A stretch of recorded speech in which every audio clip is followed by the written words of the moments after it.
Kepala Satuan Polisi Pamong Praja Kota Makassar, M. Iqbal Asnan, diamankan tim sus gabungan Polrestabes Makassar dan Polda Sulsel. Iqbal Asnan diamankan terkait kasus penembakan yang menewaskan pegawai Dinas Perhubungan Kota Makassar, Najamuddin Soang. Kapolrestabes Makassar, Kombes Pol Budi Haryanto membenarkan adanya penangkapan Iqbal Asnan. Ia, kata orang nomor 1 di jajaran Polrestabes Makassar itu, kepada Tribun, Sabtu tanggal 16 April tahun 2022 sore.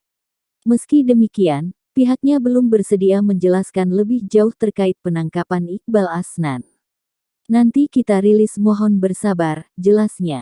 Sebelumnya diberitakan, Najamuddin Soang ditemukan tergelak di Jalan Danau Tanjung Bunga, Minggu tanggal 3 April tahun 2022 siang. Awalnya, Najamuddin Soang yang masih berseragam Dinas Perhubungan, diduga tewas kecelakaan tunggal. Namun, setelah jasadnya hendak dikafani, keluarga menemukan adanya lubang di tubuh almarhum.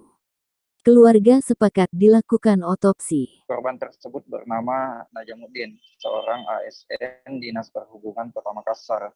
Ia baru saja selesai bertugas di Bundaran CPI Center Point Indonesia dan hendak pulang ke rumahnya melalui Jalan Danau Tanjung Bunga. Namun di tengah jalan ia tiba-tiba jatuh tepat di depan atau di samping Masjid Cheng Ho, berpapasan dengan salah seorang pengendara lain yang diduga ojek online. Kecelakaan tersebut pertama kali dilihat oleh seorang penjaga bunga di sekitar tempat. Ia kemudian langsung menolong korban tersebut. Kemudian dari Dinas Perhubungan lain, rekan dari korban juga melihat si korban dan Terima kasih sudah nonton. Jangan lupa like, subscribe, dan share ya.